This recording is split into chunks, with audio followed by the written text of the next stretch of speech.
Naisip mo na ba kung bakit pagkatapos ng isang mahusay na espiritual na tagumpay sa iyong buhay, bigla kang nahaharap sa mas matinding pag-atake? Napansin mo ba na kapag pinagpala ka ng Diyos sa isang pambihirang paraan, tila ang mga puwersa ng kasamaan ay inayos upang salakayin ka ng mas malaking kabangisan? Ngayon matutuklasan mo ang isang katotohanan sa Biblia na ganap na magbabago ng iyong pananaw sa digmaang espiritual at ihahanda ka para sa mga laban na kinakaharap mo. Inihayag ng Biblia na si Goliath ay mayroong 4 na higanteng kapatid na pagkatapos ng kanyang nakakahiya na pagkatalo, nanumpa ang paghihiganti laban kay David at ng mga tao ng Israel. Hindi ito isang karaniwang paghihiganti. Ito ay isang nakaayos na digmaang espiritual na halos nagre-resulta sa pagkamatay ng pinahiran na hari ng Diyos. Ang hindi alam ng karamihan sa mga tao ay ang mga nakalimutan na laban-laban sa mga kapatid ni Goliath ay mas nauugnay sa aming mga araw kaysa sa hindi mo naisip.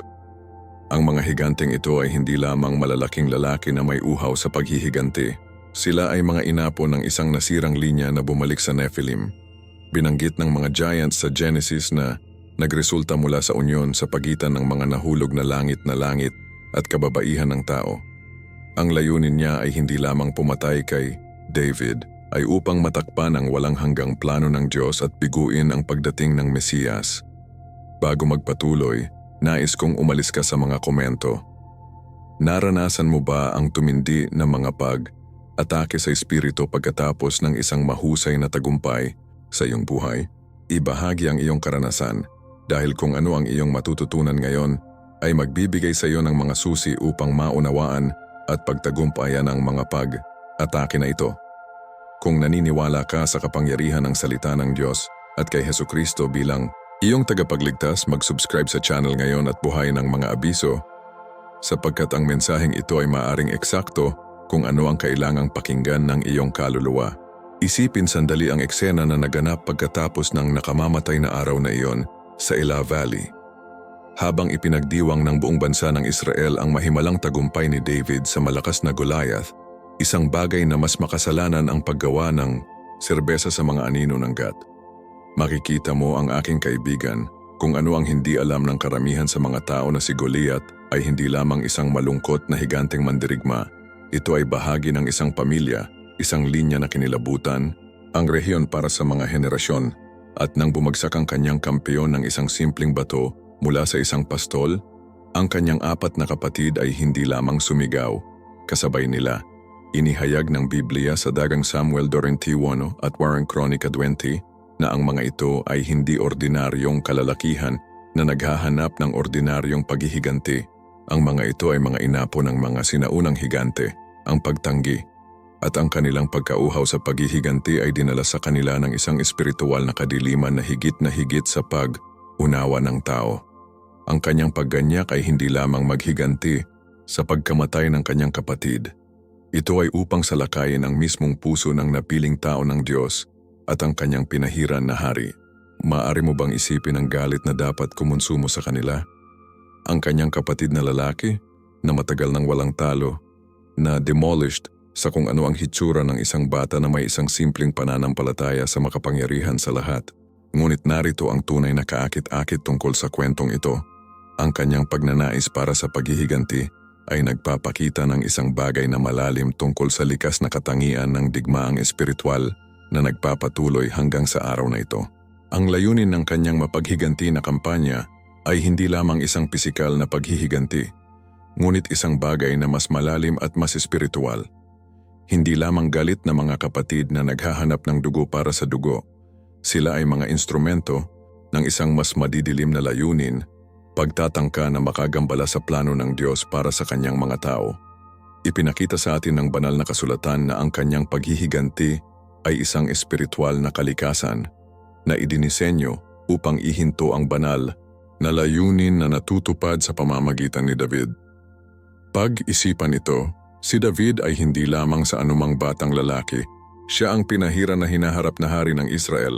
Ang isa sa pamamagitan ng whole lineage ay darating si Hesukristo mismo. Ang mga kapatid ni Goliath, sinasadya o walang malay, ay ginagamit ng mga espiritual na puwersa na higit sa kanilang Sarili upang subukang biguin ang walang hanggang plano ng Diyos.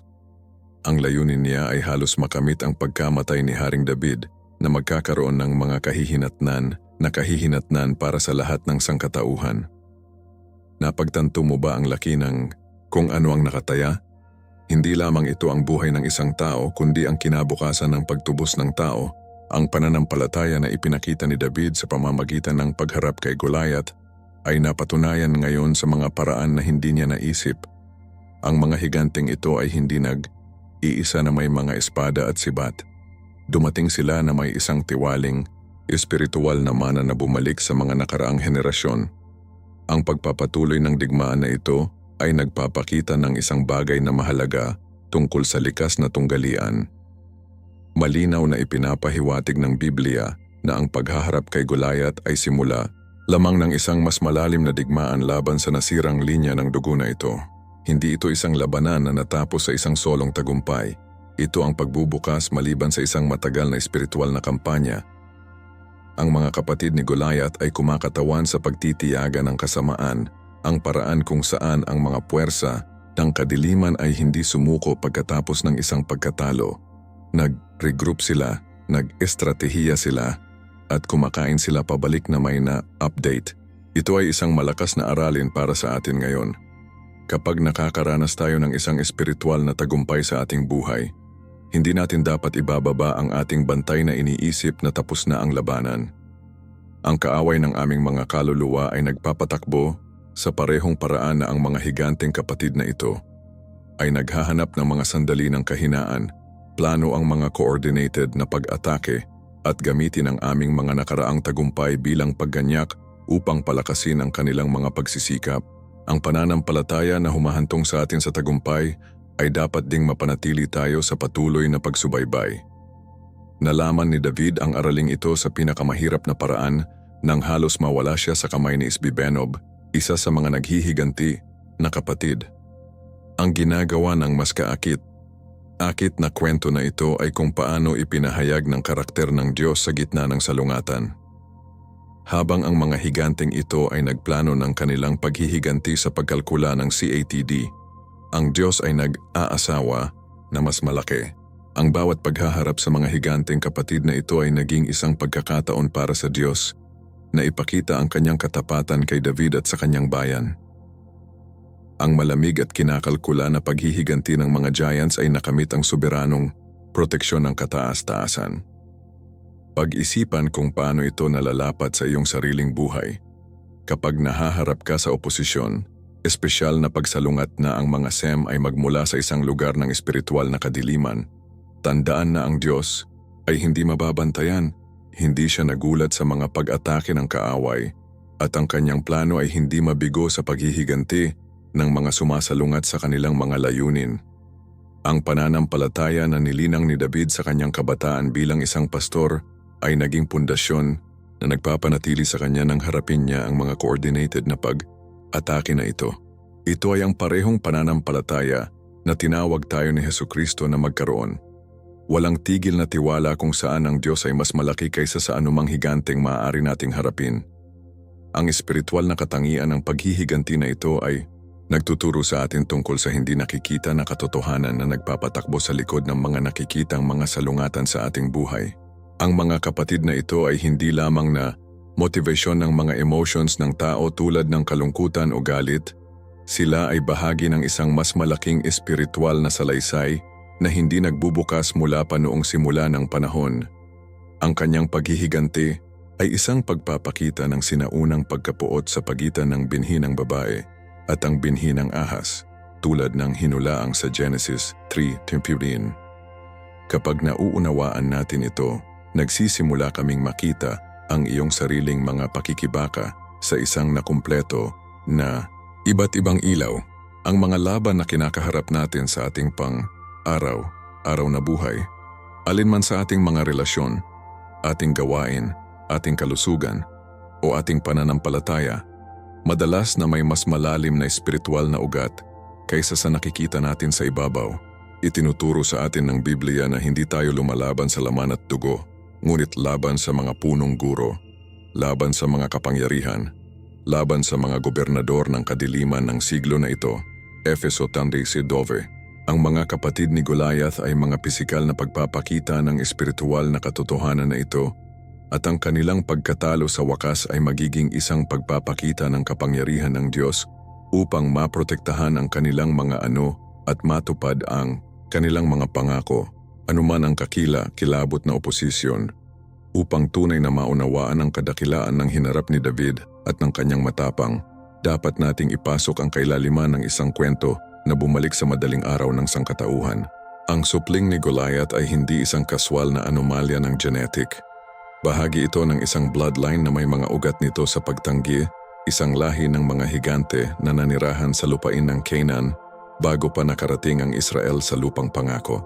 Binanggit ng Biblia ang mga higanteng ito sa maraming okasyon na naglalarawan ng kanilang nagpapataw na tangkad at ang kanilang kalikasan ng mandirigma.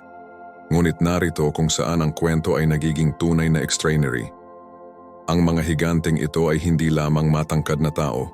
Sila ang produkto ng pagsasailalim sa mas mahiwaga at makabuluhang espiritual. Ang Deuteronomio 2:11 ay nagsasabi sa amin na ang pagtanggi ay itinuturing ng mga higante tulad ng mga Anasians, at nabuhay nila ang mundo bago lumipat. Ang kanyang presensya sa Canaan ay hindi sinasadya. Ito ay bahagi ng isang mas malawak na espiritual na diskarte upang masira ang linya ng dugo kung saan darating ang Mesiyas. Kapag nauunawaan natin ito, sinisimulan nating makita kung bakit inutusan ng Diyos ang Israel na ganap na sirain ang mga bansang ito. Hindi ito kalupitan, ngunit isang espiritual na operasyon na kinakailangan upang mapanatili ang plano ng pagtubos. Ang pananampalataya ng mga Israelita ay paulit-ulit na susuriin kapag nahaharap sa mga inapo na ito ng isang nasirang linya. Ang pinagmulan ng Nephilim ay humahantong sa amin na bumalik sa kasaysayan sa isa sa mga mahiwaga at debate na mga sipi ng lahat ng pagsulat. Sinasabi sa amin ng Genesis 6:1-4 ang tungkol sa unyon sa pagitan ng mga anak ng Diyos at the daughters of men na nagresulta sa pagsilang ng Nephilim na inilarawan bilang matapang na mula noong mga sinaunang panahon ay kilalang tao. Ang interpretasyon ng kung sino ang mga anak ng Diyos ay pinagtatalunan ng maraming siglo. Ngunit maraming mga eskolar ng Biblia ang naniniwala na sila ay nahulog na mga anghel na kumuha ng anyo ng tao at sinira ang pool ng jinn ng tao. Ang hindi likas na unyo na ito ay gumawa ng isang hybrid na lahi na pisikal na nakahihigit ngunit masira sa espiritual. Ang Nephilim ay hindi lamang mahusay na tao. Sila ang bunga ng supernatural na panghihimasok sa nilikha ng Diyos. Ang pagkakaroon nito ay kumakatawan sa isang pangunahing katiwalian ng banal na pagkakasunod. Isang halo ng langit at sa lupa na hindi dapat nangyari. Sinasabi sa amin ng Biblia na ang mga higanteng ito ay napuno ang lupain ng karahasan at ang kanilang presensya ay isa sa mga dahilan kung bakit nagpasya ang Diyos na magpadala ng baha. Si Hesukristo mismo ay tinukoy ang mga araw ni Noe bilang isang babala sa mga nagdaang panahon na nagmumungkahi na ang mga katulad na kondisyon ay babalik bago ang kanyang pangalawang pagdating. Ang pagpupursige ng nasira na linya na ito pagkatapos ng diluvyo ay nagtatanghal ng isa sa mga nakakaintriga na misteryo ng pagsulat. Kung sinira ng baha ang lahat ng sangkatauhan maliban kay Noe at ang kanyang pamilya, paano posible na muling lumitaw ang mga giants sa mundo? Malinaw na binabanggit ng mga numero 13:13-3 na nakita ng mga espiya ng Israel ang Nephilim sa lupang pangako, na nagsasabing, nakita rin namin ang mga higante, mga anak ng anak, lahi ng mga giants.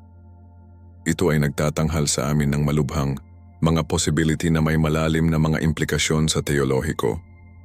Ang ilang mga eskolar ay nagmumungkahi na ang espiritual o genetic na binhi ng Nephilim ay nagpatuloy sa mga asawa ng mga anak ni Noe, bagaman ito ay nagdudulot ng mga komplikadong katanungan tungkol sa kadalisayan ng linya ni Noe. Iminumungkahi ng iba na mayroong isang bagong agos ng anghel pagkatapos ng baha, isang pangalawang katiwalian ng banal na pagkakasunod. Ang malinaw ay ang mga espiritual na puwersang ito ay hindi madaling sumuko sa kanilang pagtatangka na masira ang sangkatauhan at biguin ang plano ng Diyos. Ang pananampalataya na hinihiling ng Diyos ang kanyang mga tao ay may kasamang kumpiyansa na mapapanatili niya ang kanyang plano.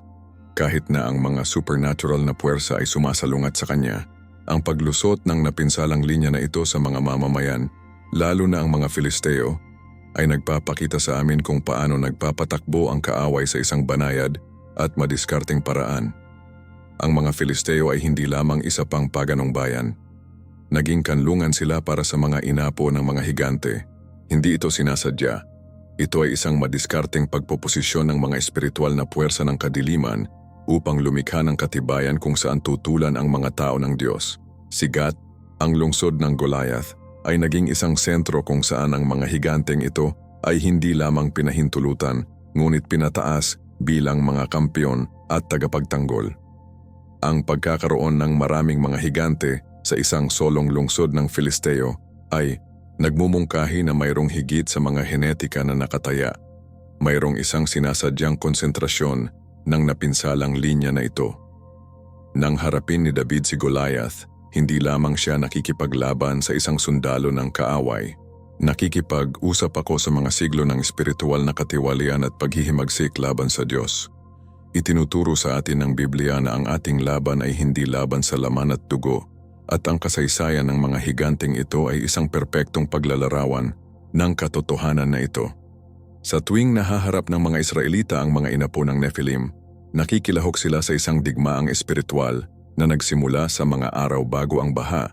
Ang pag-unawa sa nasirang linya ng ninuno na ito ay tumutulong sa atin na maunawaan kung bakit ang Diyos ay napakatiyak sa kanyang mga tagubilin sa Israel tungkol sa pagsakop sa Kanaan.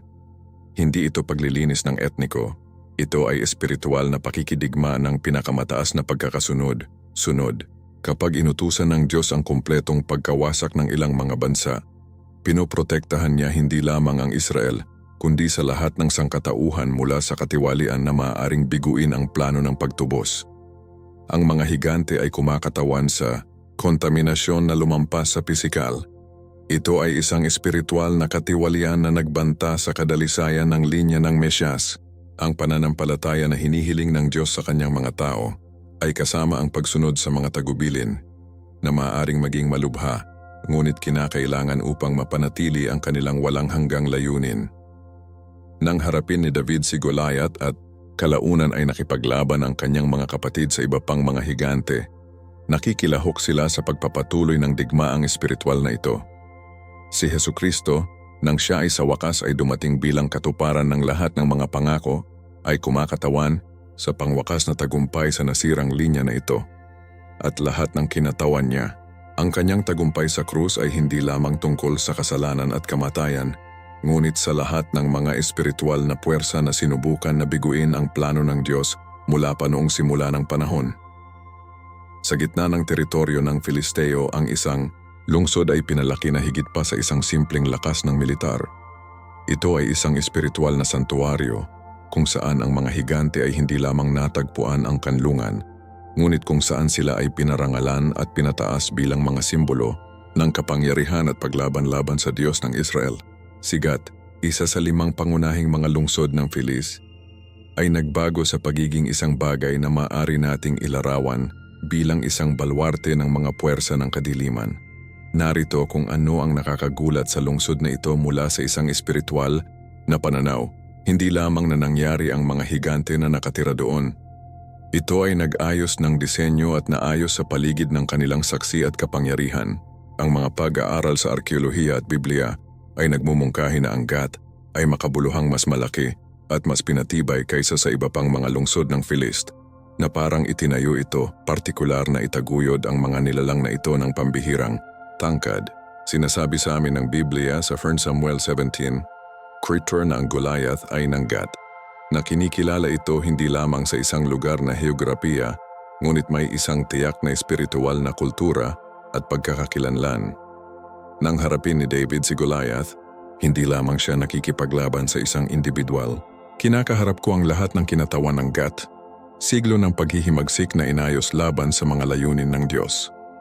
Ang pananampalataya na ipinakita ni David sa araw na iyon ay hindi lamang tiwala na ang Diyos ay maaaring talunin ang isang higante, pananampalataya na masisira ng Diyos ang kapangyarihan ng isang buong espiritual na sistema na itinatag kumpara sa kanyang bayan. Ang simbolikong kahulugan ng pangalang Gat ay nagpapakita sa atin ng mga espiritual na kalaliman na higit pa sa pisikal na heograpiya. Sa Hebreo, ang Gat ay literal na nangangahulugang pintuan o lugar ng presyon bilang isang lagar kung saan pinindot ang mga ubas. Ngunit sa espiritual na kaharian, ang lungsod na ito ay nakakatuwa bilang subpaksa na mas malala. Ito ay isang gateway, isang portal kung saan ang espiritual na kadiliman ay maaaring dumaloy sa pisikal na mundo. Pag-isipan kung gaano kahalaga ito, Trong banal na kasulatan, ang mga pintuan at mga pintuan ay may kahulugan na espiritual na kahulugan. Nagsalita si Jesus tungkol sa pagiging pintuan ng tupa, 1:7, at alam natin na ang mga pintuan ng Hades ay hindi mananaig laban sa simbahan. Mateo 6:8, kinakatawan ni Gat ang kabaligtaran. Ito ay isang pintuan ng kadiliman, isang espiritual na punto ng pag-access kung saan ang mga puwersa ng kasamaan ay maaaring maipakita ng may particular na intensity. Ang mga higante na nanirahan doon ay hindi lamang mga residente. Sila ay mga tagapag-alaga ng espiritual na pintuan na ito, ang mga tagapagtanggol ng isang sistema na nagpapahintulot sa katiwalian at paghihimagsik na dumaloy mula sa espiritual na kaharian hanggang sa pisikal na mundo. Kapag nauunawaan natin ito, sinisimulan nating makita kung bakit ang pagkakaroon ng maraming mga higante sa isang solong lungsod ay hindi nagkataon, ngunit isang madiskarteng konsentrasyon ng espiritual na kapangyarihan na idinisenyo upang labanan ang mga layunin ng Diyos. Ang pagpapaandar ni Gat bilang isang balwarte ng paglaban-laban sa mga tao at mga plano ng Diyos na ipinakita sa tiyak at organisadong paraan. Hindi ito pasibo na pagtutol, ito ay aktibo, madiskarteng pagsalungat sa araw-araw na sinusubukan ng Diyos na makamit ang Israel na ito. Ang mga higanteng Gat ay hindi lamang ipinagtanggol ang kanilang lungsod. Aktibo silang lumabas upang hamunin at takutin ang mga tao ng Diyos. Ang kwento ni Goliath na hinahamon ng mga hukbo ng Israel sa loob ng 40 araw, 1 Samuel 16, ay nagpapakita sa amin kung paano pinatatakbo ang sistemang ito. Hindi sapat para sa kanila na simpleng umiiral, kailangang magproyekto sila ng kanilang kapangyarihan at maghasik ng takot sa mga puso ng mga napiling tao ng Diyos. Ang lungsod ay nagtrabaho bilang batayan ng mga operasyon kung saan inilunsad ang psikolohikal at espiritual na pag-atake upang gawin ang pagdududa sa Israel ang mga pangako ng Diyos. Pag-isipan kung paano ito nalalapat sa ating buhay ngayon, ang kaaway ay hindi kontento na may simpleng pagsalungat sa Diyos. Aktibong naglalayong maitaguyod ang lakas sa ating isipan at puso kung saan maaari kang maglunsad ng mga pag-atake laban sa aming pananampalataya.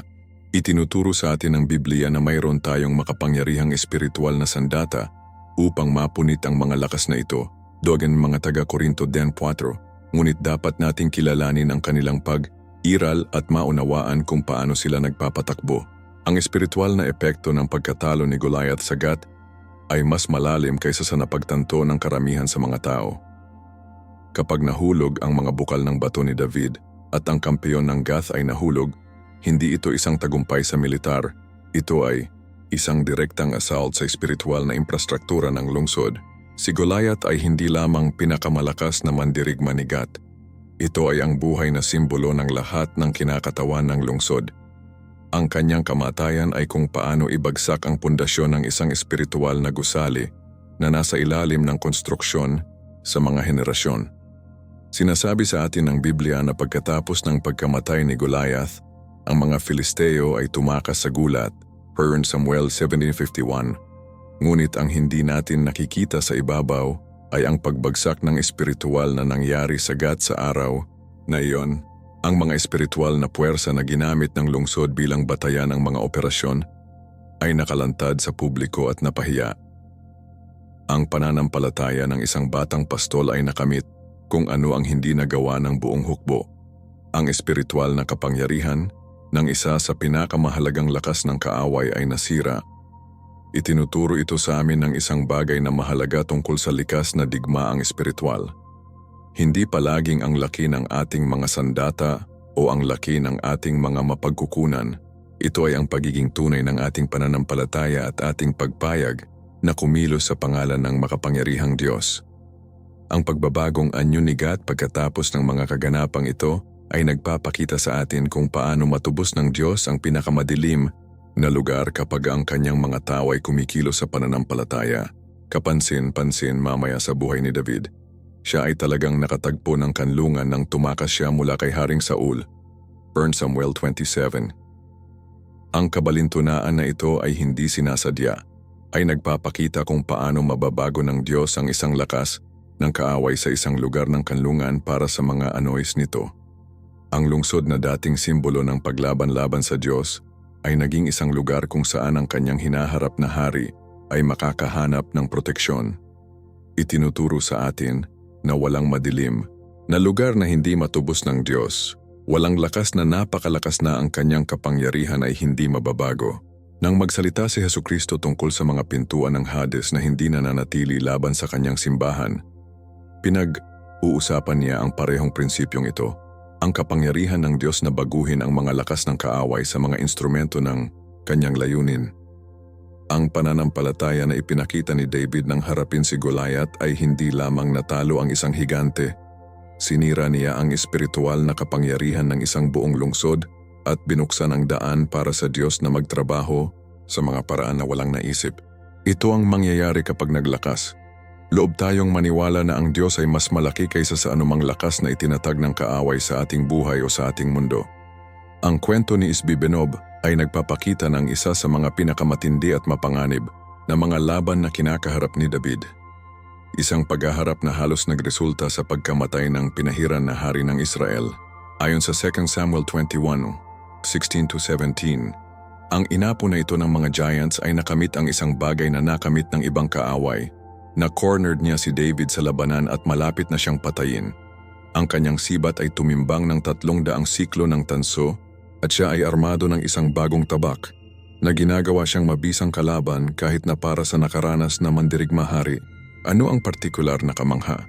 Manghang kwento na ito ay si David na nahaharap kay Goliath na may gayong tiwala sa kanyang kabataan ay nasa isang desperado, pagod at mahina na sitwasyon bago ang paghihiganti na kapatid na ito. Sinasabi sa amin ng Biblia na ito ay si Abisai, anak ni Sarvia, na dumating sa pagsagip ni David at pinatay si Isbi-Benob.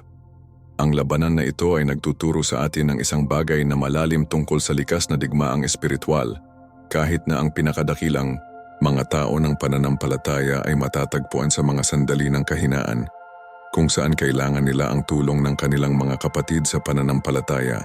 Ang interbensyon ni Abisai ay hindi aksidente.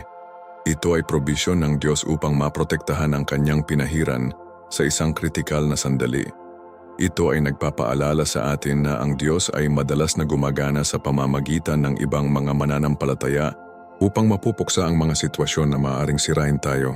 Ang pananampalataya ay hindi nangangahulugang lagi tayong lumalaban sa nag-iisa. Nangangahulugan ito na magtitiwala na ibibigay ng Diyos ang tulong na kailangan natin kung kailangan natin ito. Ang paghaharap sa ligtas, tinatawag ding safate, sa ilang mga pagsasalin, ay nagpapakita sa amin kung paano ang paghihiganti ng mga kapatid ni Goliath ay naging isang coordinated na kampanya laban kay David at sa kanyang mga tauhan. Ang iba pang inapo ng linya ng mga giants ay pinatay sa labanan ng matapang ni David, na nagpapakita na ang labanan laban sa nasirang linya na ito ay nangangailangan hindi lamang ang pananampalataya ng hari, kundi ang pangako ng kanyang buong hukbo. Ano ang kapansin-pansin tungkol sa baguang mga labanan ay kung paano nila ibubunyag ang korporasyon ng espiritual na pakikidigma. Hindi na lamang ito laban kay David. Ito ay naging isang labanan na kasangkot sa kanyang intere na panloob na bilog ng mga makapangyarihang lalaki. Ang ligtas ay kumakatawan sa pagtitiyaga ng kasamaan, ang paraan kung saan ang mga puwersa ng kadiliman ay hindi sumuko pagkatapos ng isang solong pagkatalo, ngunit patuloy na umaatake mula sa iba't ibang mga anggulo. Ang pagkamatay ni Goliath ay hindi higit sa digmaan. Pinalakas niya ang pagpapasya ng kanyang mga kapatid na sirain ang taong nagpahiya sa kanyang pamilya at sa kanyang lungsod. Ito ay isang mahalagang aralin para sa atin ngayon. Kapag nakakaranas tayo ng isang makabuluhang espiritual na tagumpay, dapat tayong maging handa na harapin ang isang pagpapalakas ng mga pag-atake ng kaaway. Ang pananampalataya na humahantong sa atin sa tagumpay ay dapat ding maghanda para sa mga laban na susundan. At dapat nating handang suportahan ang ating sarili sa ating mga kapatid na may pananampalataya kapag ang mga laban ay naging matindi upang harapin silang mag-isa. Ang labanan-laban kay Lami, na partikular na kinilala bilang kapatid ni Goliath, ay nagdala ng paghihiganti ng pamilya sa isang ganap na personal na antas. Ayon sa 2 Samuel 21:19, siya ay anak ni Jare o Regim na ni Bethlehem na pumatay kay Lami. Partikular na binabanggit ng teksto na ang shaft ng sibat ni Lami ay tulad ng sinag ng isang weaver na binibigyang diin ang napakalaking sukat ng mga sandatang ito at ang supernatural na lakas na kinakailangan upang magamit ang mga ito. Ang labanan na ito ay partikular na makabuluhan sapagkat si Lami ay hindi lamang isa pang higante. Ito ay literal na kapatid ni Goliath na nangangahulugang ang kanyang pagganyak sa paghihiganti ay labis na personal. Ang pagkamatay ni Lami, ni Elhanan ay nagpapakita sa atin kung paano nilagyan ng Diyos ang mga karaniwang kalalakihan na may supernatural na kapangyarihan upang harapin ang mga kaaway na lampas sa normal na kakayahan ng tao. Si Elhanan ay hindi isang sikat na hari o propeta. Isa siya sa matapang ni David, isang tao na natutong magtiwala sa kapangyarihan ng Diyos sa halip na sa kanyang sariling lakas. Ito ang isa sa mga pinakamalakas na aralin sa lahat ng salaysay na ito. Hindi inilalaan ng Diyos ang kanyang mga tagumpay lamang para sa mga sikat na pinuno.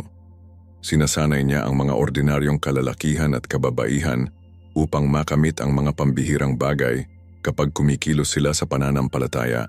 Si Hesukristo mismo ang pumili ng mga karaniwang mangingisda na maging kanyang mga alagad, na nagpapakita na ang Diyos ay natutuwa sa paggamit ng mga taong itinuturing ng mundo na hindi gaanong malito upang malito ang matalino at makapangyarihan.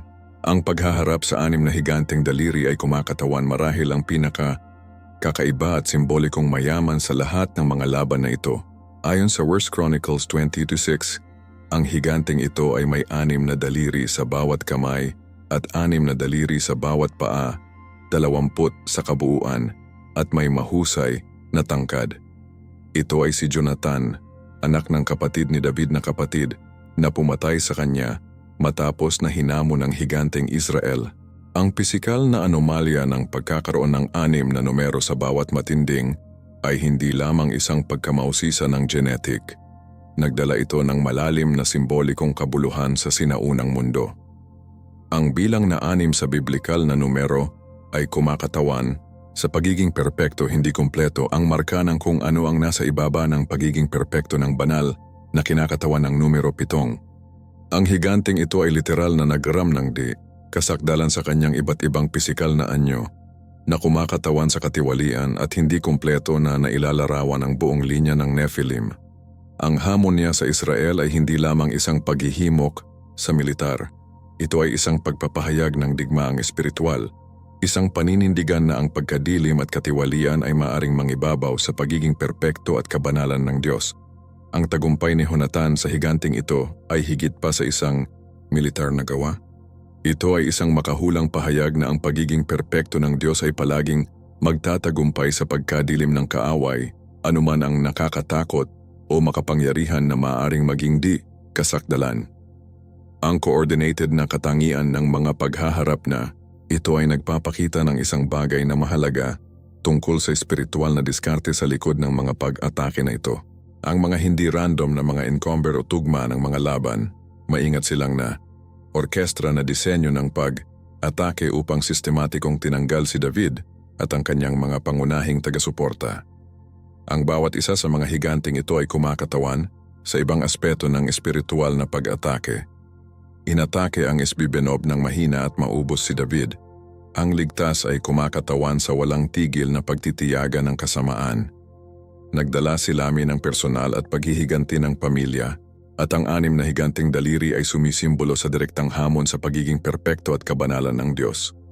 Sama-sama, ang mga pag-atake na ito ay nabuo ng isang kumpletong espiritual na kampanya na idinisenyo upang sirain hindi lamang si David sa pisikal kundi upang demoralize ang lahat ng Israel at gawin silang pagdududa sa mga pangako ng Diyos. Ang tagumpay sa bawat isa sa mga higanteng ito ay hindi lamang isang militar, Ito ay isang kumpirmasyon na ang Diyos ay tapat sa kanyang mga pangako at na walang diskarte ng kaaway, tulad ng coordinated at makapangyarihan, ay maaaring mabigo ang kanyang walang hanggang mga layunin. Ito ay ang parehong pananampalataya na tinawag tayo ni Hesukristo na magkaroon ngayon. Ang kumpiyansa na ang Diyos ay mas malaki kaysa sa anumang nakaayos na diskarte kaysa sa kaaway ay maaaring ilunsad laban sa atin at bibigyan niya tayo ng tagumpay sa bawat labanan kapag pinagkakatiwalaan natin ang kanyang kapangyarihan at hindi sa atin.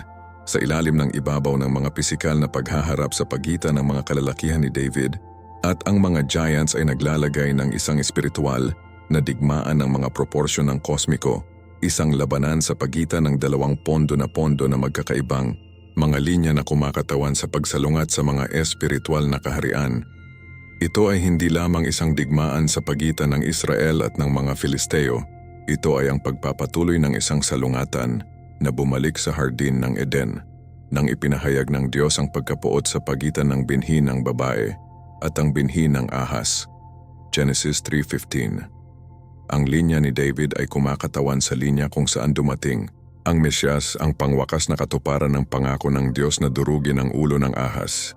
Ang mga giants sa kabilang banda ay kumakatawan sa napinsalang linya na nahawahan ng supernatural na panghihimasok ng mga nahulog na anghel, isang linya na partikular na idinisenyo upang mabigo ang plano ng pagtubos ng Diyos. Nang harapin ni David si Goliath at nang maglaon ng lumaban ang kanyang mga tauhan laban sa mga kapatid ni Goliath, nakikilahok sila sa isang espiritual na digmaan na matukoy ang kapalaran ng lahat ng sangkatauhan. Ang pananampalataya na ipinakita ni David ay hindi lamang tiwala na ang Diyos ay makakatulong sa kanya na manalo ng isang labanan. Pananampalataya na tuparin ng Diyos ang kanyang pangako ng pagtubos sa kabila ng lahat ng espiritual na pagsalungat na bumangon laban sa kanya. Ang parehong pananampalataya na ito ang tinawag sa atin ni Hesukristo ngayon. Ang kumpiyansa na tayo ay nasa panalong panig sa isang digmaang espiritual na napagpasyahan na sa krus. Ang pagkamatay ni Goliath ay nagbukas ng malalim na pinsala sa kung ano ang maaari nating ilarawan bilang isang lumang kasunduan ng kadiliman na umiiral sa mga henerasyon. Kapag kaysa sa bato ay tumama sa noo ni Goliath at siya ay nahulog, hindi lamang ito ang pagkamatay ng isang mandirigma. Ito ay ang pagsira ng isang espiritual na katibayan na maingat na naipasok sa loob ng maraming siglo. Ang mga higante ay hindi lamang makapangyarihang mga individual. Ang mga ito ay bahagi ng isang organisadong sistemang espiritual na nagtatag ng mga lakas sa mga tiyak na lugar tulad ng Gat upang pigilan ang mga layunin ng Diyos. Ang tagumpay ni David ay nagpakita ng kahinaan ng sistemang ito at ipinakita na ang tunay na pananampalataya sa makapangyarihang Diyos ay maaaring masira ang pinakaluma at tila hindi malilimutan na mga espiritual na lakas. Ngunit narito ang mahalaga upang maunawaan, kapag nasisira natin ang isang espiritual na lakas, ang mga puwersa ng kadiliman ay hindi lamang sumuko at umalis. Nag-regroup sila, nag-aayos muli, at naglulunsad ng mga counter-attacks na idinisenyo upang mabawi ang nawala na teritoryo. Ang paghihiganti ng mga kapatid ni Goliath ay eksaktong ito. Isang coordinated na espiritual na counter-attack na idinisenyo upang maibalik ang kapangyarihan na nasira ng pananampalataya ng isang batang pastor. Ito ay isang mahalagang aralin para sa atin ngayon. Kapag nakakaranas tayo ng isang makabuluhang tagumpay sa espiritual, dapat tayong maging handa na harapin ang isang pagpapalakas ng espiritual na pagsalungat. Ang pangunahing layunin ng kaaway sa likod ng mga atake na ito ay mas ambisyoso kaysa sa pagpatay kay David o paghihiganti sa pagkamatay ni Goliath. Ang pangwakas na layunin ay upang mabigo ang walang hanggang plano ng Diyos sa pamamagitan ng pag-alis ng linya na ito na kinakain ng Mesyas. Kung namatay si David sa alinman sa mga laban na ito, lalo na bago ipinanganak si Solomon, ang linya ng Mesyas ay makagambala sa isang paraan na magkakaroon ng mga kahihinatnan para sa lahat ng sangkatauhan. Ang mga kapatid ni Goliath, sinasadya o walang malay, ay ginagamit ng mga puwersang espiritual na perpektong nauunawaan kung ano ang nakataya. Hindi lamang ang buhay ng isang hari na nasa panganib. Ito ang kinabukasan ng pagtubos ng tao. Ang bawat pag-atake laban kay David ay, sa esensya, isang pag-atake laban sa pangako ng Diyos na magpadala ng isang tagapagligtas. Ang pananaw na ito ay ganap na nagbabago sa aming pag-unawa sa mga laban na ito. Hindi lamang sila mga salungatan sa politika o militar. Sila ay mga espiritual na paghaharap sa mga walang hanggang implikasyon. Ang parehong bago ay nagpapatakbo sa ating buhay ngayon. Kapag inaatake tayo ng kaaway, madalas niyang sinusubukan na biguin hindi lamang ang ating personal na kagalingan, ngunit ang walang hanggang layunin na mayroon ang Diyos para sa ating buhay at para sa mga nais niyang makamit sa pamamagitan natin. Ang pagpapalakas ng espiritual na puot pagkatapos ng pagkamatay ni Goliath ay nagtuturo sa atin ng isang bagay na mahalaga tungkol sa progresibong kalikasan ng digmaang espiritual. Sa halip na panghinaan ng loob ang karagdagang pagsalungat, ang tagumpay ni David ay talagang tumaas ang espiritual na salungatan sa mga bagong antas ng intensity at koordinasyon. Ipinapakita nito sa amin na sa buhay na Kristiyano, ang paglaki ng espiritual at mga tagumpay sa pananampalataya ay madalas na nagre-resulta sa isang pagpapalakas ng mga espiritual na pag-atake, hindi sa kanilang pagbawas. Kapag nagsisimula tayong maglakad sa pananampalataya at maranasan ang kapangyarihan ng Diyos sa ating buhay, nagiging mas makabuluhang banta tayo para sa kaharian ng kadiliman at sa makatuwid sa higit na mga layunin para sa espiritual na pag-atake. Ang mga kapatid ni Goliath ay hindi sinalakay si David noong siya ay isang hindi kilalang pastol. Inatake nila siya pagkatapos na siya ay naging hari at ipinakita na ang kanyang pananampalataya ay maaaring masira ang mga espiritual na lakas. Ito ang parehong dahilan kung bakit nahaharap ni Hesukristo ang kanyang pinakadakilang espiritual na pagsalungat, hindi sa simula ng kanyang ministeryo, ngunit hanggang sa wakas, nang ang kanyang epekto ay hindi maikakaila. Malinaw ang aralin para sa atin. Dapat tayong maging handa para sa ating espiritual na paglaki na sinamahan ng isang pagpapalakas ng espiritual na pagsalungat, at dapat nating makita ito hindi bilang isang palatandaan na may mali, ngunit bilang kumpirmasyon na sumusulong tayo sa layunin ng Diyos para sa ating buhay. Ang pangwakas na tagumpay sa lahat ng mga higanting ito ay nagtatag ng isang espiritual na nauna na sumasalamin sa lahat ng pagsulat at hanggang sa araw na ito. Ang bawat higante na nahulog ay hindi lamang isang tagumpay sa militar, ngunit isang makahulang deklarasyon na walang kapangyarihan ng kadiliman ang maaaring tumayo laban sa mga layunin ng Diyos. Ang pagkatalo ng mga naghihiwalay na kapatid na ito ay nagpakita na kahit na ang mga puwersa ng kasamaan ay naayos at inilunsad ang kanilang pinakasopistikadong pag-atake, ang tunay na pananampalataya sa makapangyarihang Diyos ay mananaig. Ang serya ng mga tagumpay na ito ay nagtatag ng isang espiritual na pattern na nakikita natin na paulit-ulit sa buong kasaysayan ng Biblia.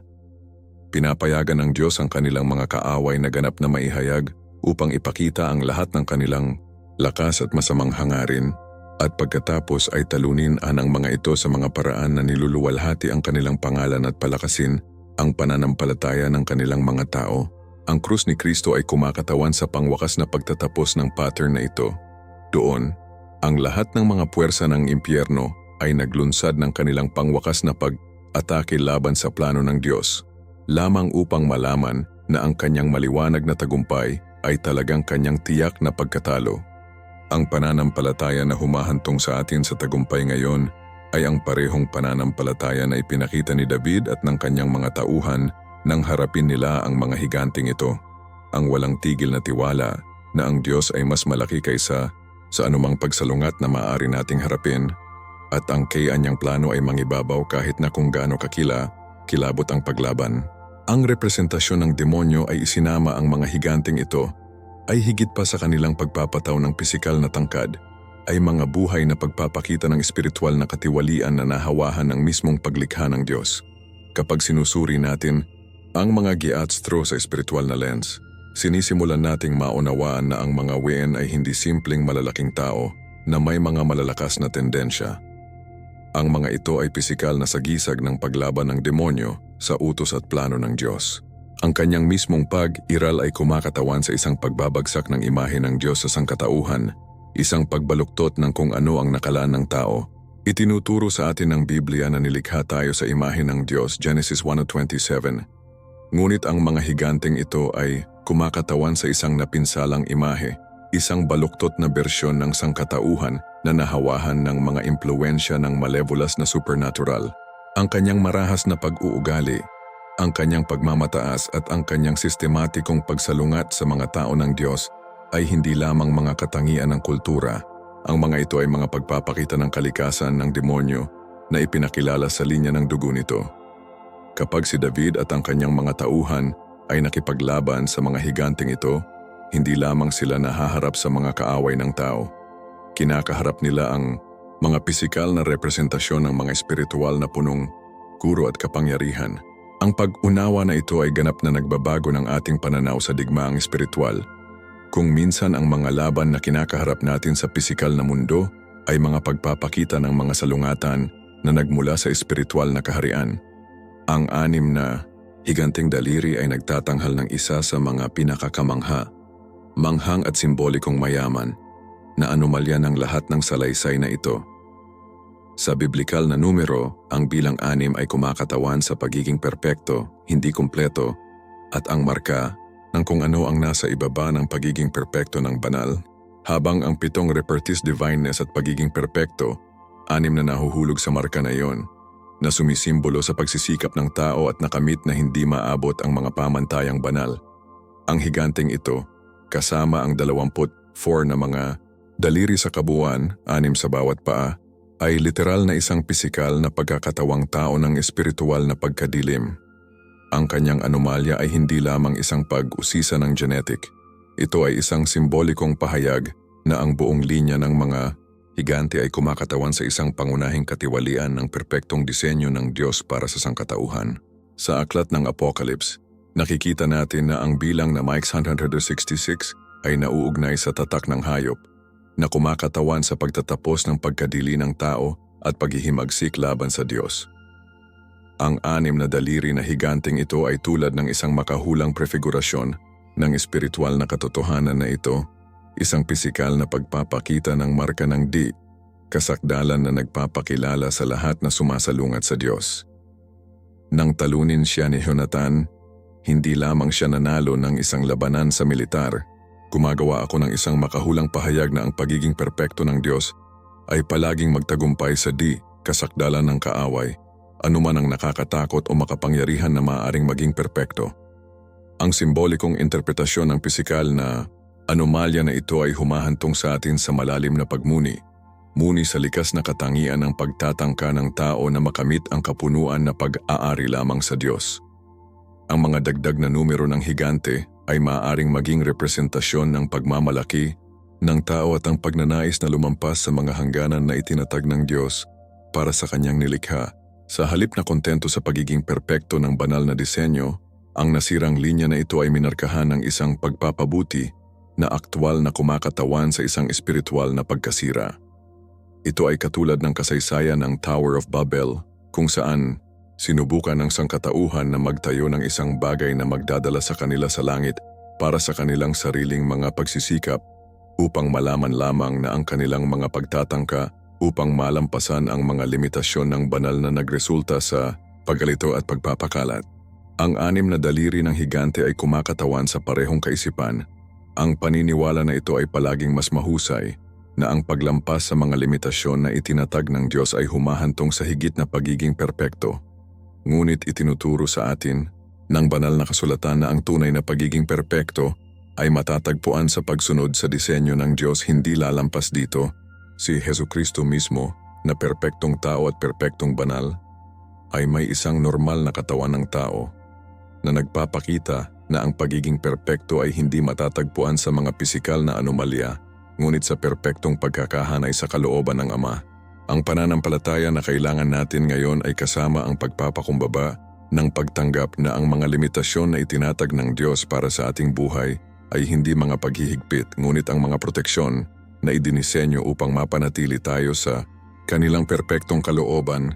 Ang pagkatalo ng bawat isa sa mga higanting ito ay nagtrabaho bilang isang malakas na simbolo ng banal na pabor at ang supernatural na proteksyon na pinalawak ng Diyos tungkol sa mga nagtitiwala sa Kanya. Ang bawat tagumpay ay hindi Diyos isang military achievement, ngunit isang theological na pahayag tungkol sa likas na katangian ng relasyon ng Diyos sa kanyang bayan. Nang iligtas ni Abisai si David ng Isbibenob, ipinapakita niya na ang Diyos ay nagbibigay ng tulong sa eksaktong sandali ng pinakamalaking pangangailangan. Nang talunin ni Elhanan si Lami, ipinakita niya na ang Diyos ay maaaring gumamit ng mga karaniwang lalaki upang makamit ang mga pambihirang tagumpay. Nang talunin ni Jonathan ang 6 na daliri na higante, ipinahayag niya na ang pagiging perpekto ng Diyos ay laging nagtatagumpay sa pagkadilim ng kaaway. Ang mga tagumpay na ito ay nagtatag ng isang pattern na nakikita natin na paulit-ulit sa buong pagsulat. Pinapayagan ng Diyos ang kanilang mga kaaway na ganap na maihayag upang ipakita ang lahat ng kanilang lakas at malisya, at pagkatapos ay talunin sila sa mga paraan na pinalaki ang kanilang uwalhatian at palakasin ang pananampalataya ng kanilang mga tao. Ang krus ni Kristo ay kumakatawan sa pagtatapos ng pattern na ito, kung saan inilunsad ng lahat ng mga puwersa ng impyerno ang kanilang pangwakas na pag-atake laban sa plano ng Diyos, upang malaman lamang na ang tila kanyang tagumpay ay talagang kanyang tiyak na pagkatalo. Ang pambihirang mga pisikal na katangian ng mga higanting ito ay nagsilbi bilang patuloy na paalala na ang labanan sa pagitan ng mabuti at kasamaan ay madalas na nagpapakita ng sarili sa mga paraan na lampas sa nakikita natin sa ibabaw. Ang enmoli, kanilang napakalaking sukat, ang hindi pangkaraniwang mga armas, at ang kanilang mga pisikal na anomalya ay lahat ng mga panlabas na pagpapakita ng mga panloob na espiritual na katotohanan. Kung paanong ang mga higanting ito ay pisikal na nakakatakot, ang mga espiritual na puwersa na kinakatawan nila ay nakakatakot sa espiritual para sa mga hindi nakakaintindi ng higit na kapangyarihan ng Diyos. Ngunit para sa mga tulad ni David at ng kanyang matapang ay natutunan na magtiwala sa Panginoon. Ang mga pambihirang pisikal na katangian na ito ay naging mga pagkakataon para maipakita ng Diyos ang kanyang higit na kapangyarihan. Malalim ang aralin para sa atin. Ang mga bagay na tila mas nakakatakot sa atin sa ating buhay, kung ang mga pangyayari, tao o mga hamon ay madalas na nakikilala ng mga pagkakataon para maipakita ng Diyos ang kanilang kapangyarihan at katapatan. Ang pananampalataya na kailangan natin ay hindi ang kawalan ng takot sa pananakot, ngunit ang kumpiyansa na ang Diyos ay mas malaki kaysa sa anumang bagay na maaring takutin sa atin. Si Hesukristo mismo ay nahaharap sa pagsalungat na tila labis, ang pagsasama ng mga awtoridad sa relihiyon, kapangyarihang pampulitika ng Roma, at ang mga espiritual na puwersa ng kadiliman, ngunit ang kanyang tiwala sa Ama ay humantong sa kanya sa pinakadakilang tagumpay sa kasaysayan. Ang parehong pananampalataya ay magagamit para sa amin ngayon, pagsasanay upang makita ang aming mga higante, hindi bilang hindi masusukat na mga hadlang, ngunit bilang mga pagkakataon na maranasan ang supernatural na kapangyarihan ng Diyos.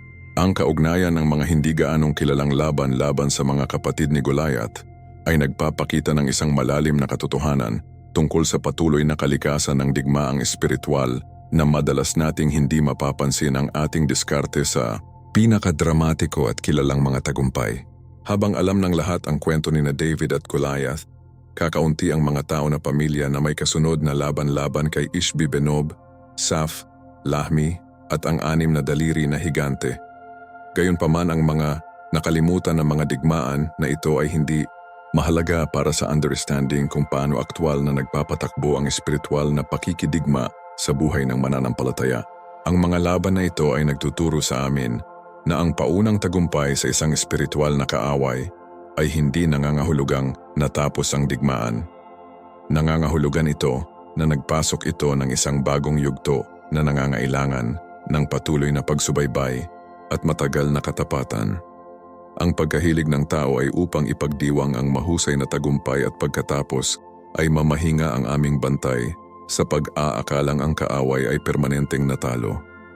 Ngunit ang espiritual na katotohanan ay ang aming makabuluhang tagumpay ay madalas na nagdudulot ng mas sophisticado at coordinated counterattacks. Ang pananampalataya na humahantong sa atin sa paunang tagumpay ay dapat mabago sa katapatan na nagpapanatili sa atin sa pamamagitan ng hindi gaanong akit, ngunit pantay na mahalagang mga laban na sumusunod. Binalaan tayo mismo ni Hesukristo tungkol sa katotohanang ito nang sinabi niya na ang kaaway, kapag siya ay itinapon, bumalik kasama ang 7 mas masamang espiritu, Mateo 12:43-45. Ang mga laban-laban sa mga kapatid ni Goliath ay perpektong mga guhit ng espiritual na prinsipyong ito. Ang mahalagang papel ng karaniwang mga kalalakihan sa mga nakalimutan na digmaan na ito ay nagtuturo sa atin ng isang bagay na revolusyonaryo tungkol sa kung paano gumagana ang Diyos sa kasaysayan at sa ating personal na buhay. Si Abisai, Elhanan at Jonathan ay hindi sikat na mga propeta, makapangyarihang mga hari, o kinikilalang mga pinuno ng relihiyon. Sila ang matapang ni David, mga karaniwang kalalakihan na natutong kumilos bilang mga ekstensyon ng banal na pangako. Ang kanilang pagpayag na labanan ang mga laban na ito ay hindi batay sa sariling lakas o katanyagan ng Esir. Ito ay batay sa kanilang hindi pagkakaunawaan na sila ay bahagi ng masunurin na mahaba kaysa sa kanilang sarili. Naunawaan ng mga kalalakihan na ito na ang pagprotekta sa pamana at pinuno na itinatag ng Diyos ay ang kanyang kolektibong responsibilidad, hindi lamang sa personal na responsibilidad ni David. Ito ay isang malakas na aralin para sa simbahan. Ngayon, ang pinakamahalagang espiritual na laban ay madalas na ipinaglalaban hindi ng mga nakikitang pinuno, ngunit ng mga tapat na mananampalataya na nauunawaan ang kanilang papel sa pinakadakilang plano ng Diyos. Nang iligtas ni Abisai si David ng Isbi-Benob, hindi siya naghahanap ng personal na kaluwalhatian. Pinoprotektahan ko ang layunin ng Diyos para sa bansa. Nang talunin ni Elhanan si Lahmi, hindi siya nagsisikap na maging sikat. Ipinagtatanggol ko ang linya ng Mesyas. Ang pananampalataya na hinahanap ng Diyos sa atin ay kasama ang pagpayag na labanan, ang mga laban na maaaring hindi makita o pinahahalagahan ng iba. Alam na ang ating papel sa plano ng Diyos ay makabuluhan kahit na hindi siya kinikilala sa publiko. Ang aralin tungkol sa pagtitiyaga ng inimigo na lumilitaw mula sa mga nakalimutan na digmaan ay isa sa pinakamahalaga ngunit hindi pinansin na mga turo sa modernong buhay na Kristiyano. Maraming mga naniniwala ang gumagawa ng mapanganib na pag-aakala na ang espiritual na pagsalungat ay mag-uutos bilang paglaki ng pananampalataya at makaranas ng mga tagumpay sa kanilang espiritual na buhay. Ngunit ang katotohanan na nakikita natin sa mga laban na ito ay eksaktong kabaligtaran. Ang espiritual na kaaway ay hindi na bumalik pagkatapos ng isang solong pagkatalo. Nag-regroup ito, pinag-aaralan ang aming mga taktika, kinikilala ang aming mga kahinaan, at bumalik na may mas sopistikadong mga diskarte. Ang mga kapatid ni Goliath ay hindi na atake kaagad pagkatapos ng kamatayan ng kanyang kapatid. Naghintay sila, binalak, at inatake ng mas mahina si David. Si Isbi-Benob ay halos nagtagumpay sa pagpatay kay David ng tumpak dahil sinalakay niya ng maubos ang hari at nahiwalay sa kanyang karaniwang suporta. Ito ay ang parehong diskarte na ginagamit ng kaaway laban sa amin ngayon. Inaasahan ang mga sandali ng espiritual na pagkapagod, paghihiwalay, o labis na tiwala upang ilunsad ang kanilang mapanganib na pag-atake.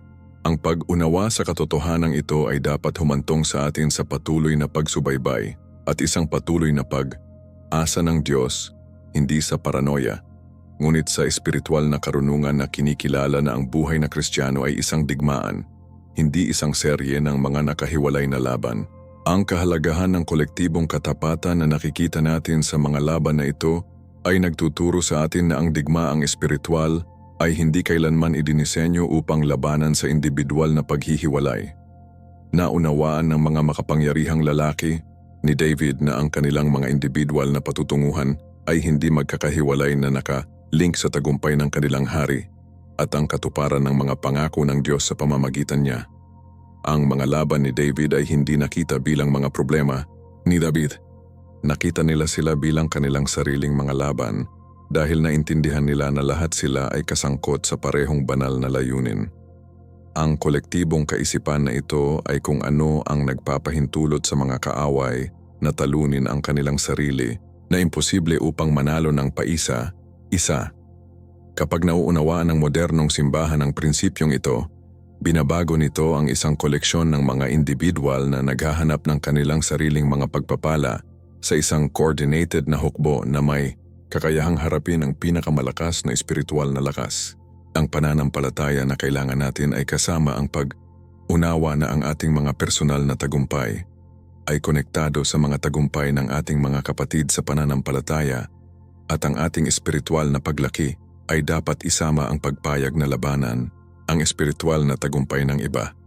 Si Hesukristo ay nagmodelo ng prinsipyong ito nang manalangin siya, hindi lamang para sa kanyang mga agarang alagad, kundi para sa lahat ng mga maniniwala sa pamamagitan ng kanilang patotoo. Juan 7:20. Ang sama-samang katapatan ay nangangahulugan na ipinagdiriwang natin ang mga tagumpay ng iba bilang ating sariling mga tagumpay at handa tayong pumasok sa labanan kapag ang ating mga kapatid ay inaatake. Ang pattern na lumilitaw mula sa mga nakalimutan na digmaan ay nagtatatag ng isang modelo para sa kung paano natin dapat tugunan ang patuloy na mga hamon sa espiritual sa ating sariling buhay at mga ministro. Sa halip na asahan na ang isang mahusay na tagumpay ay malulutas ang lahat ng aming mga problema, dapat tayong maghanda para sa isang serye ng mga laban na mangangailangan ng malaking katapatan at suporta sa isa't isa. Ang bawat natalo na higante ay hindi kumakatawan sa pagtatapos ng digmaan, ngunit ang tagumpay sa isang partikular na yugto ng isang mas malawak na salungatan. Ang pagkamatay ni Goliath ay nasira ang pangunahing kapangyarihan ng espiritual na lakas, ngunit ganap na tinanggal ang lakas na iyon ay nangangailangan ng maraming karagdagang mga laban na isinasagawa ng iba't ibang mga tao sa iba't ibang oras. Ang pattern na ito ay nagtuturo sa amin na ang espiritual na paglaki at tagumpay sa mga lakas sa ating buhay ay madalas na nangangailangan ng maraming matagumpay na paghaharap sa halip na isang karanasan sa pagbabagong anyo. Ang pananampalataya na kailangan natin ay ang pananampalataya para sa malayo, ang pagpayag na magpatuloy sa pakikipaglaban sa mga laban na maaaring hindi gaanong pansin kaysa sa ating mga unang tagumpay, ngunit pantay na mahalaga na ganap na maitaguyod ang kaharian ng Diyos sa ating buhay at mga pangyayari. Ang katapatan na hinahanap ng Diyos sa atin ay may kasamang tiyaga upang makumpleto ang gawaing sinimulan niya, kahit na ang gawaing iyon ay nangangailangan ng mga laban na maaaring hindi makita o pinahahalagahan ng iba. Ang pagtitiyaga ng espiritu ng mga giants sa ating modernong panahon ay kumakatawan sa isa sa pinakamahalaga, ngunit hindi gaanong kinikilala na mga espiritual na katotohanan ng ating panahon. Habang ang mga pisikal na higante ng panahon ni David ay matagal nang namatay, ang espiritual na kakanyahan na nag-animate sa kanila, ang espiritu ng paghihimagsik, pagmamataas at sistematikong pagsalungat sa layunin ng Diyos, hindi kakailanman hindi natalo sa kanilang pagkamatay. Sa halip, ang espiritu na ito ay nagbago at inangkop sa mga modernong kalagayan na nagpapakita ng sarili sa mga paraan na kapwa mas banayad at mas tumagos kaysa sa mga pisikal na paghaharap ng antigong. Ang parehong mga puwersang demonyo na dating naninirahan sa mga katawan ng mga literal na higante ay nagpapatakbo ngayon sa pamamagitan ng mga sistema, ideolohiya, teknolohiya at mga paggalaw ng kultura na naghahangad na magtatag ng parehong uri ng pangingibabaw sa mga tao ng Diyos na ang mga sinaunang higante ay minsan ay naganap sa pamamagitan ng pisikal na pananakot. Ang pagkakaiba ay habang ang mga sinaunang higante ay madaling makilala sa pamamagitan ng kanilang pisikal na tangkad, ang mga modernong higante ay madalas na nagkakilala sa kanilang sarili bilang pag-unlad, pag-iilaw, o kahit na bilang mga anyo ng pagka-espiritualidad.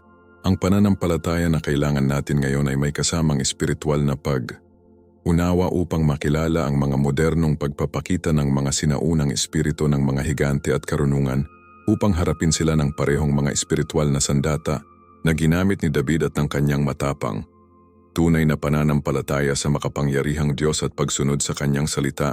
Binalaan tayo mismo ni Hesukristo na sa mga nagdaang araw ay magkakaroon ng mga maling Christ at maling mga propeta na linlangin.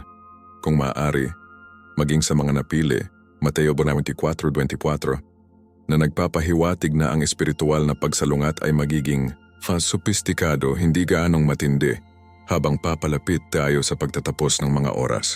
Ang kahanay na itinatag ni Jesus kasama ang mga araw ni Noe ay nagbibigay ng isang mahalagang makahulang susi sa pag-unawa kung paano bumalik ang mga espiritual na pattern ng higanteng panahon ngayon.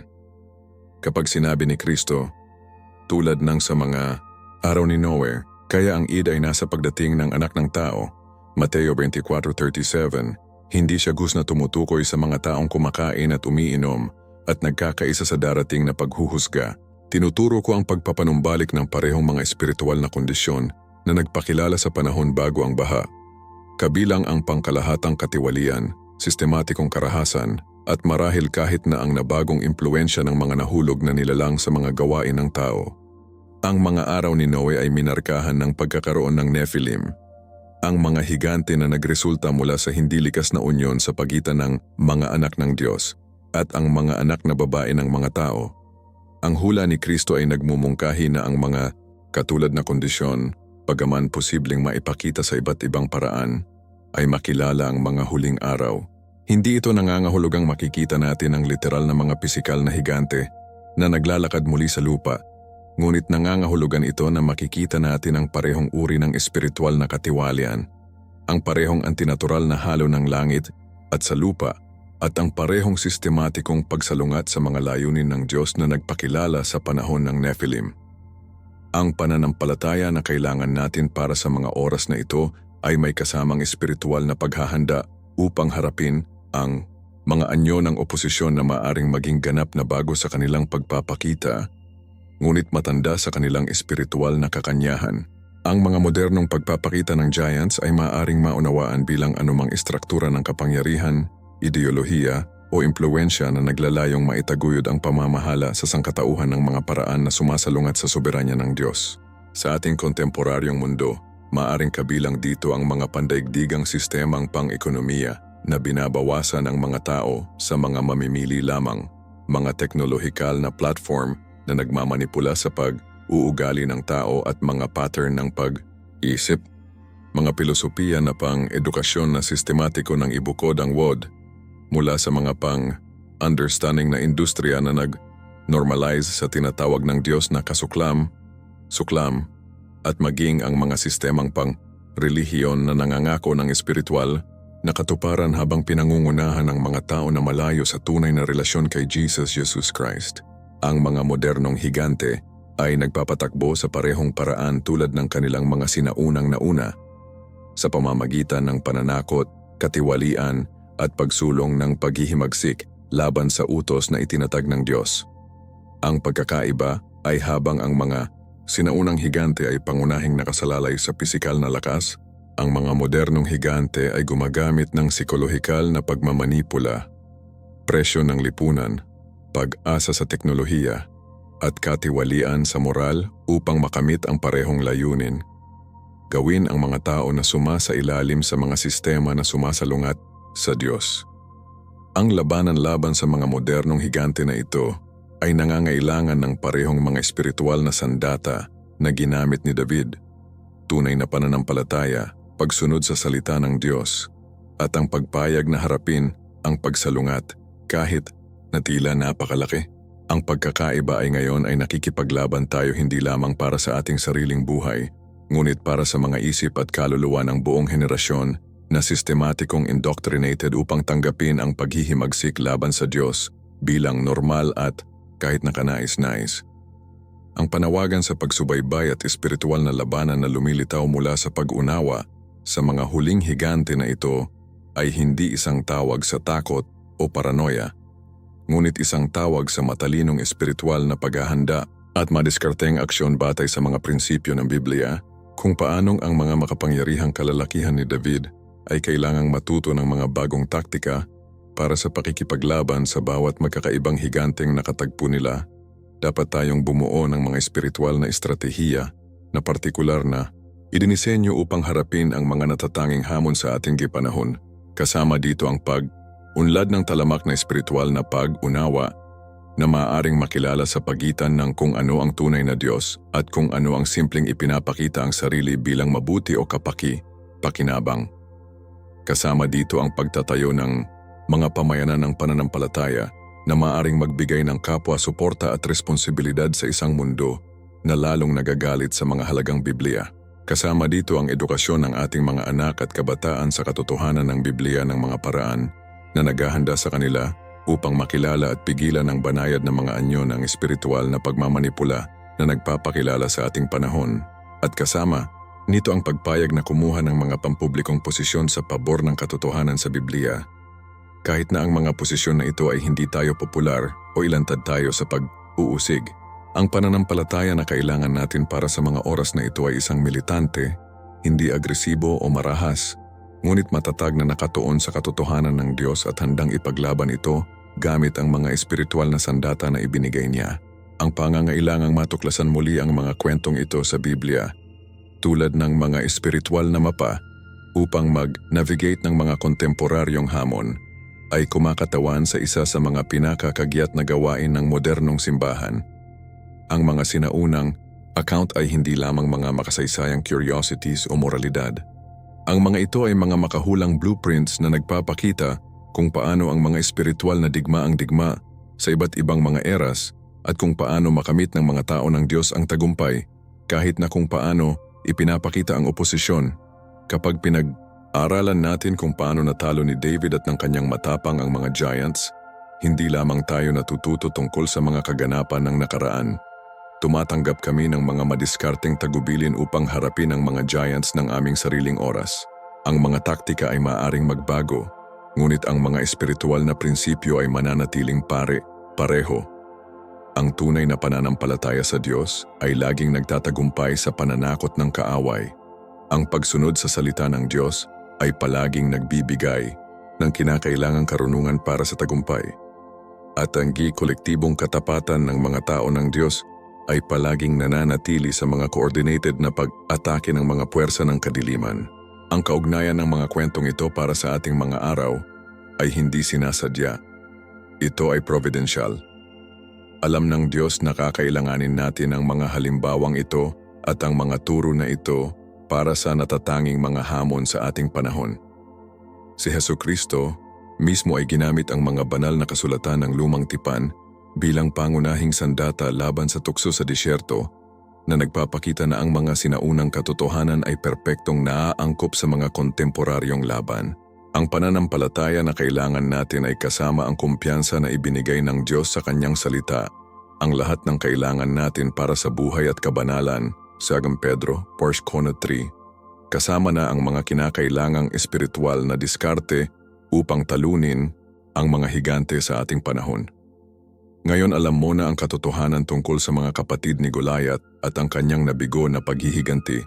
Nais kong magtanong sa iyo ng isang katanungan na maaaring magbago ng iyong buhay. Ano ang mga higante na umaatake sa iyong buhay ngayon? Nakikilala mo ba sa iyong kasalukuyang mga labanan parehong mga espiritual na pattern na nakikita natin sa mga kwentong ito sa Biblia?